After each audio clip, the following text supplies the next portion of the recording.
the notion of a reporting process, just like SIDO. Challenges in gender mainstreaming. The other cluster of challenges that I noticed is, of course, the difficulty of making other bodies understand that gender, women's issues are important in realizing the kind of ASEAN community that we want. First, on the political security sector, there is no recognition of women's perspective and leadership in politics and decision-making, particularly on conflict resolution, mediation, and peace building. The other is probably more serious because this is a sector that renders women invisible in the economic realm. The problem of recognizing the importance of gender analysis and perspective on women's contribution to the economic growth and development of women as workers in the free trade zones, in electronics, garments industries, in the informal sector, and as overseas migrant workers. Next, please. I have here just to say that when we say include women's perspective, we do not just mean, any kind of word. It is a methodology, it's a system of analysis that takes into account in all the sectors, agriculture, industry, and services, the public sector, non-profit institution, and the household sector. This is an analysis made by feminist economists and have been applied in so many other economies in the advanced countries. The need to recognize formal work as well as informal work as twin aspects of our economy. In most of our countries, formal, in small scale and medium-sized companies are participated or even led by women. And so it is crucial for us that in this economic integration, the gender perspective must be applied. So some ways forward. First, just like ICHAR, we were thinking that after 6 years, maybe it's time for us to review and explore the possibility of reporting and perhaps even venture to discuss and debate about the complaints mechanism. We can always try and try hard. Second, we need to link and harmonize human rights goals with development goals by strengthening the implementation of gender and human rights mainstreaming in the 3 pillars, to develop a capacity building program and a resource base for human rights and gender action, research and advocacy with a gender perspective in ASEAN in cooperation with civil society. And finally, to review and finalize ASEAN's accreditation process for participation of NGOs and civil society. Now, before I end, I'd like to call attention to the kind of issues that we should be addressing. First, I think there is an overemphasis on ASEAN economic integration to the neglect of the human rights dimension of this economic integration. Second of all, we must insist that the 3 pillars must coordinate and to attempt at convergence and interface in all of its 3 pillars, economic, political security, and socio-cultural pillars. And lastly, to insist on a strengthened enforcement mechanism on human rights commitments, including on women's rights and gender equality. I thank you very much for your attention. Thank you, Professor. Last but not least, I would like to invite Attorney representative to share his probably still very new experience, but I think there are many reports and analyses available on the performance of the ICHAR, and I would like to hear more on what kind of opportunities that we may have in the near future after the 6 years or more than 6 years. So just for your information, the ECWC was established in 2010, while ICHAR was established in 2009. Thank you. Thank you very much. Thank you very much for inviting me here. I come from an civil society. I'm very happy to be here with all of you. I see the importance of the many groups and the interests. I was running around in all the workshops yesterday trying to gather as much information as I can. I must first say that the CSO community is a very vibrant and robust community, and that must continue. The second thing I want to say is that while I have been appointed by the government to ICHA for Malaysia, under our terms of reference, I am to act impartially. And I represent not the government per se, but I represent the country. In that sense, I take that role for myself personally very seriously. There may be different representatives who take a different approach to their type of role within ICHA. But here within ICHA, as you will know, the ASEAN way of doing things is applied. And it's very easy for one country to veto one project, your project, and for you to veto any other project. For the record, I've been around for 4 months, and in the past few meetings, Malaysia has supported every project, every initiative of every country that has been presented to ICHA. We have not vetoed any project, neither have we objected in substance to any project.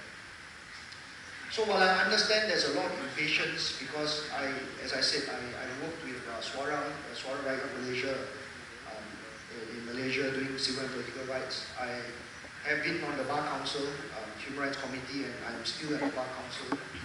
I understand, I must say, I understand there is a lot of frustration and there is a lot of impatience with the ASEAN process. But please understand that while I'm not apologizing for ICHA, that we are in a position, for me personally, I'm in a position where I do not only have to deal with my own government, but I need to manage the interests of 9 other governments within ICHA. So where we have been able to push, as much as we can in the past 4 months. And there has been a lot of progress in the new term, as we can see. One reason because there are now 8 new representatives to the ICHA. The 2 representatives that continue from the previous term are from Laos and from Thailand. I'm a new representative, and there are 7 new representatives. So while there is the drawback of some of us trying to find our feet in what we want to do or what we want to continue from the last term, there are new representatives who, like myself, would immediately want to introduce new initiatives, and we have got it through within the 4 months. I will speak about some of these initiatives later, and I will invite questions on how we work and the things that we do later.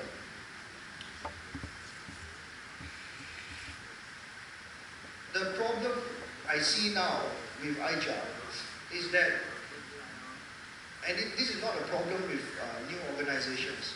2009 to 2016 is fairly new. If you compare with the African Charter and African Commission and African Human Rights Court, which took 20 years. The Inter-American system as well took 20 years. It started all with a commission first, and then we went on to a court. I think the problem is that different representatives and different countries are taking ICHA differently. So some countries feel that ICHA should do programming work. And that is how it has gone on since 2009.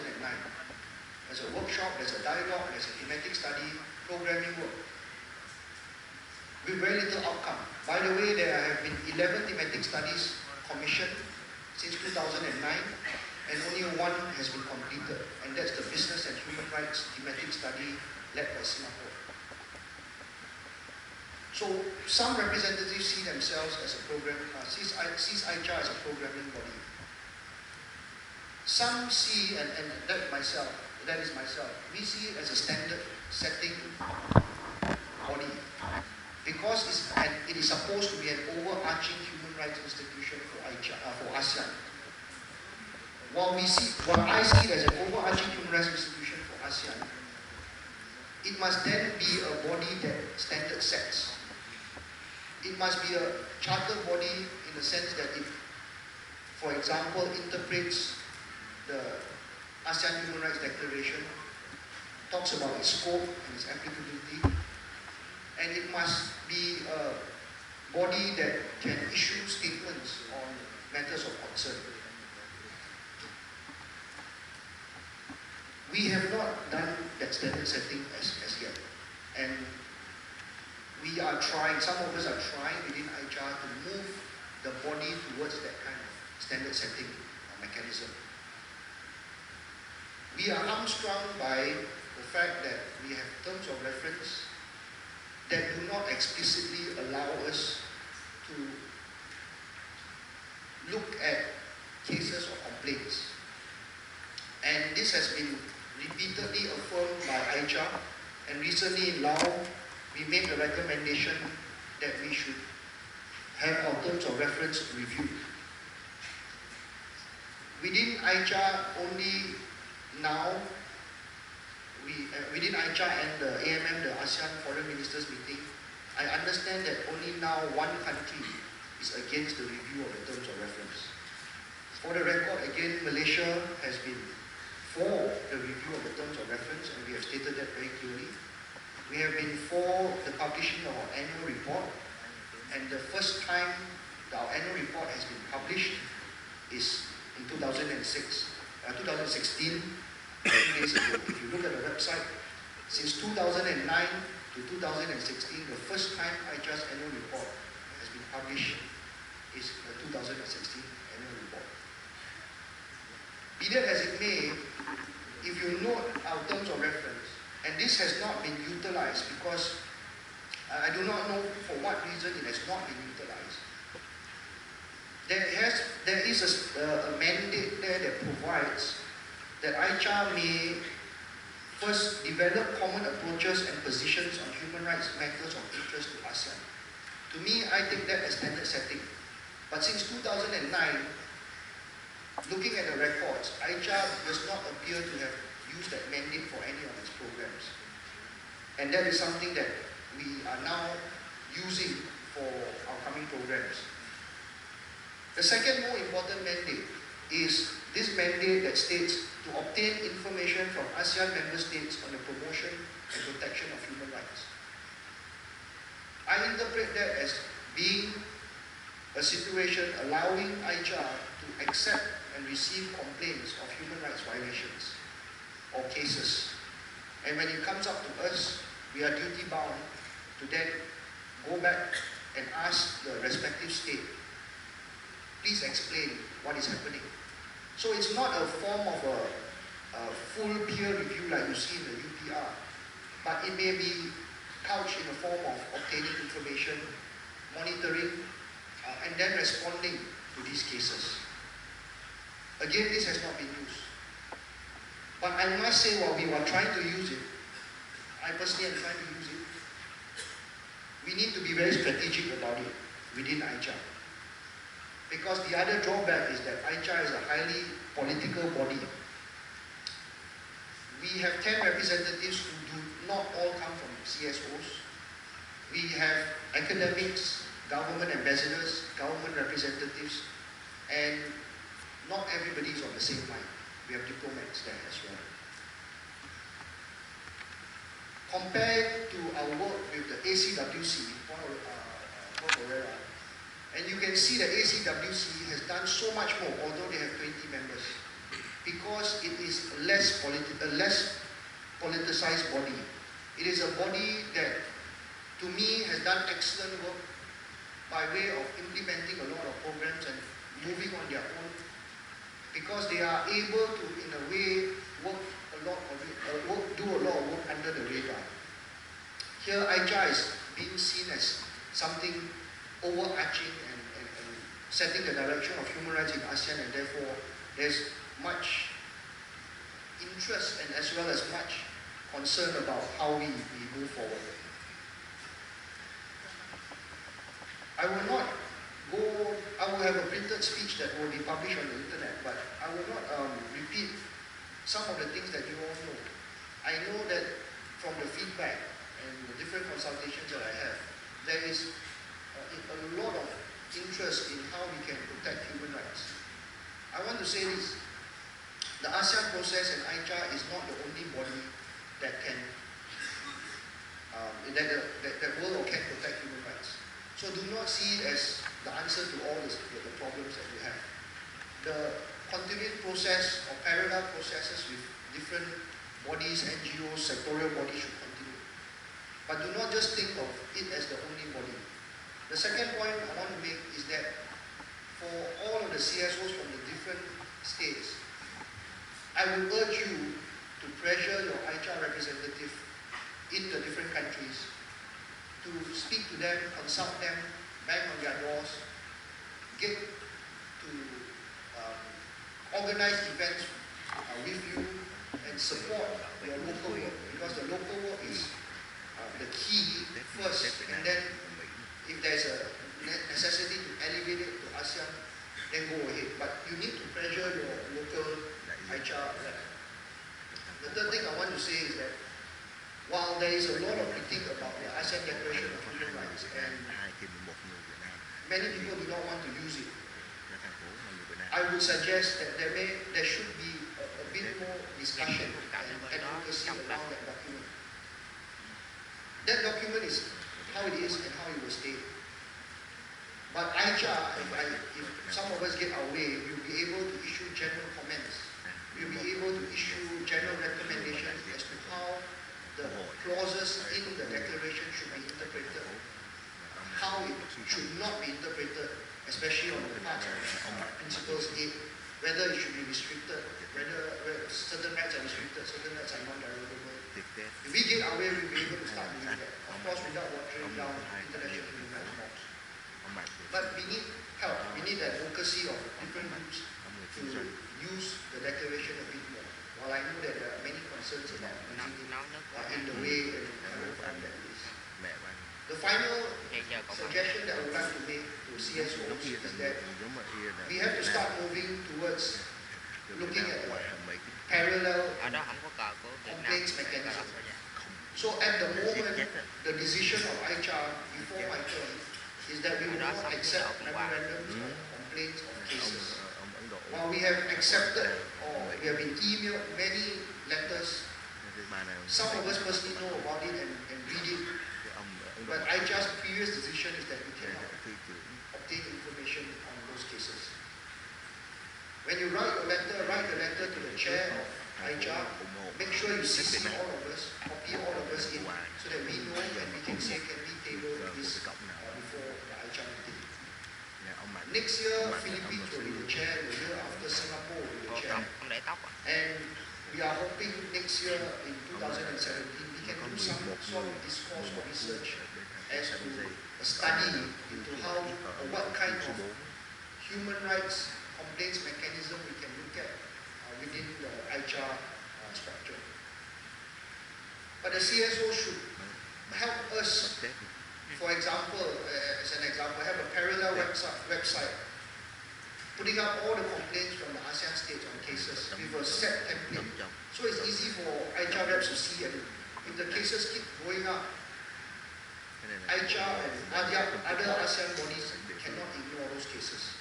It will come to a point where something must be.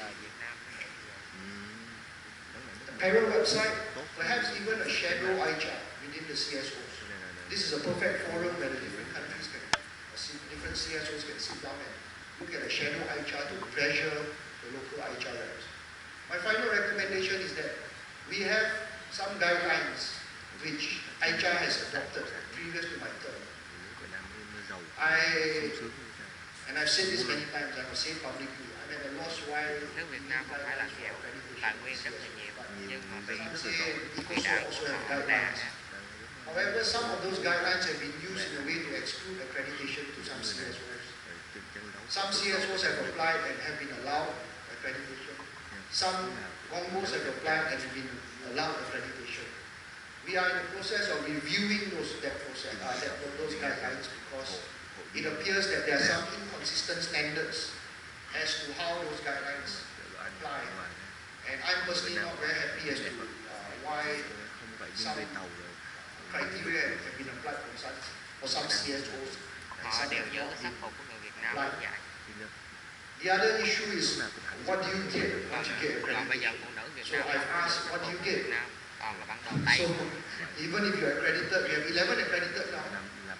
The only country that has no accreditation is Laos. So if Laos has CSOs, please get yourself accredited, because the reason being used is the absence of a Lao CSOs being accredited denies the possibility of ICHA having a formal interface with all the 11 accredited CSOs.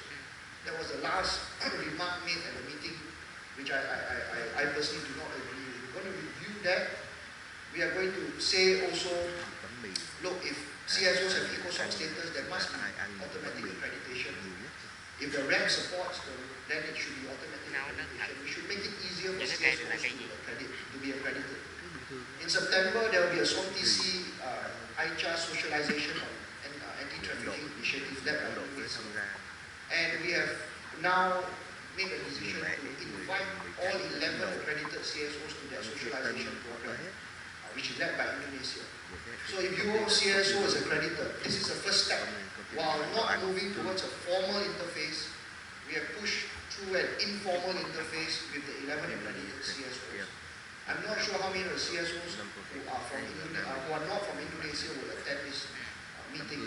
I'm trying to make it in September so that we are able to then have some sort of interface, a start towards building a healthier and a stronger relationship with the CSOs. I have very much to say, but I don't have enough time, and I will be happy to answer any questions that all of you have. Thank you very much. Thank you, Dr. Edmund. Now, before we give time for question and answer or response, I would like to ask the permission of the organizer to have additional 15 minutes because we are running out of time. Okay? Okay. So I have two from each side. Omar and the lady at the back.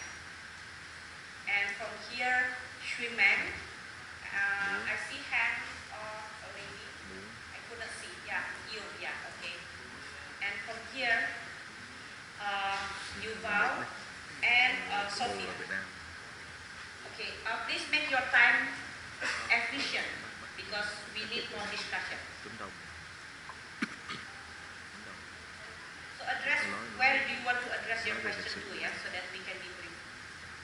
No, it was Omar and then the lady behind. Thank you very much, and thanks to all the speakers and also hearing the suggestions from both the representatives from ACWC and AICHRS. My name is Ken Omar from Rural Partnership. I would like to actually get more from you on some particularly there is an extreme form of human rights violations happening in Burma, Myanmar at the moment. And of course, it's not a moment, it's not a new story. It has been a lot for a long time, which is actually sexual violence against the ethnic minority women in the armed conflict areas. I've heard from Ms. Arora from the ACWC. You talk about when it comes to violence against women, like domestic violence and cases like that. But in case if I miss it, but I haven't heard on how the ACWC also consider or deal with the cases like this, extreme forms of sexual violence in the conflict. Because in case of Burma, Myanmar, even though the country is in the transition now, the Burma army is still in charge of the, especially when it comes to the politics and security, and we are still in the Burma army is still engaged in the extensive armed conflict with a number of ethnic armies. So in this conflict for like 60 years long, basically the women actually, the ethnic women have been targeted. And then the thing is that we have, as women organizations, we have documented hundreds of cases in the past under the Iron Fist military regime, but also over the past 4 years under the reform government. And it continues until now. As even like just a couple of weeks ago, there were still cases of rape by the Burma army in the armed conflict areas. So I just want to raise one thing. Even in 2015, last year, there were 13 cases. So in our situation, when it comes to such a situation, we try to reach to domestic mechanisms, especially countries and other currently who are avoiding the reform. But so far, the domestic mechanisms been exhausted. Also because when it comes to Burma Army, nobody dares to touch that. But also, this case has been already reached to the United Nations for many years. Even that led to the UN Secretary General to call on the government to investigate. But what I would like to hear from you is there any way in the regional platform, through ICHA, through ACWC, that we can actually raise or report or even like submit a complaint of these cases, because we don't know where to go when it comes to the public mechanism or even talk about where to address the justice system. So thank you very much. And just my last point, also please could you also encourage the Myanmar representatives to ACWC and ICHA to engage with the civil society. Thank you very much. Thank you so much. Sorry, my voice is not good. My name is Thai and I come from Vietnam ASEAN Friendship Organization. I don't have a question here, but I just want to give some information about human rights in Vietnam. And in my opinion, there are some progress about human rights in Vietnam. Certainly, Vietnam is a responsibility country. We don't act over 9 international conventions on human rights. And Vietnam now is a member of UN Human Rights Council and UPR dialogues. And personally, Vietnam, as I know, Vietnam has issued a new institution having a chapter on human rights. And what I want to say here is with all the issues, not only human rights, we have come here not to criticize, come here to contribute and to promote interest and the solidarity in the United ASEAN community. Thank you for listening. Và đoàn kết với nhau. Ôi giời ơi. Đâu ai vỗ tay đâu. From my Đâu ai side, vỗ tay đâu. we met and there was no. Over here. The hand was over there. Swimet, please. Thank you. Nó biết là mình sẽ trực tiếp. My name is Shoming. Nó nói trước. I address my question to Professor Arora. First of all, I have to say that we are operating on the principles that human rights are universal and human rights are non-limited. While you are chairing, and Sammy, in the case of Sammy, migrant workers, and you are chairing the ACWC, we understand that there are some human rights issues which don't have specific commission, but I believe can be addressed through your commission. I raised the issue about like sexual orientation. It affects women and children. I raised the issue of victims of torture, the left behind, wives, children of men who have been, who are victims of directly physical torture, but the mental torture which are involved by women, Cái con bị cọc nó nghe rồi, anh nghe rồi. Anh đọc đi. violence, victims. We heard from Mafat yesterday that 90% of enforced disappearance directly affect men, but the consequences are borne by women and their children. I think, given the expertise of the ACWC and the fact that you have a mandate to address these issues, some of these very sensitive issues can be addressed through your commission. I'd like to hear your comments on some of them. Thank you. There was one hand from the back. That's you? Okay. Đúng rồi, đâu ai vỗ. My name is Junita from Malaysia, representing the Asian Solidarity Economic Council. So I have two questions, and they're both related to the Regional Comprehensive Economic Partnership, RCEP. The first is that I would like to know if any one of you on the panel knows who is negotiating on the RCEP on behalf of ASEAN, which I understand is negotiating as a bloc. Because the diversity of ASEAN includes the LDCs and all the way to the more developed countries as Singapore. So whose interests are these guys negotiating from?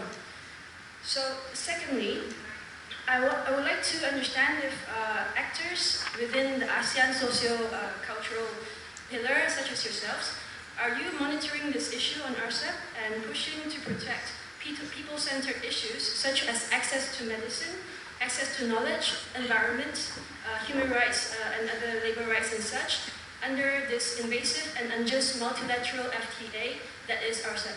Thank you.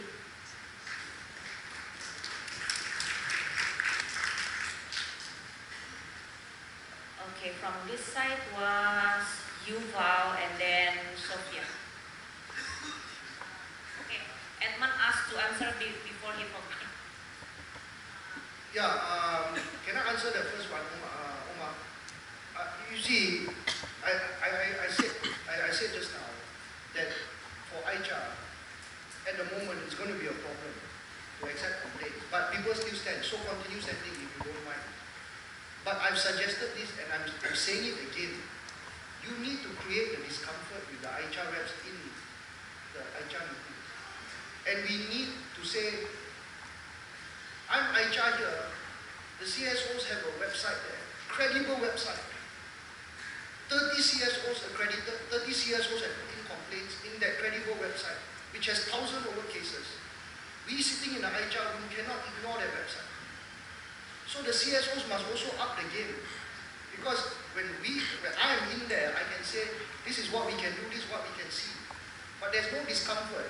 If there's one letter that comes in a month, there's a second letter that comes a second month, and then there's no discomfort for all the countries. So for me, if you send a complaint to me about a Malaysian case, I will take it and say, ask my ministry, can we look at it? Can we talk to it? Talk about it. This is something that I keep saying because it will not work the way it's going now with the CSOs. Without a formal complaint mechanism in ICHA, it will not work. And it will take years for it to come about. Nãy cái tụi Việt Cộng nói không ai vỗ tay một tí nào hết. Kai, on the solidarity thing, I agree with you totally. But we must understand, I'm also here in solidarity.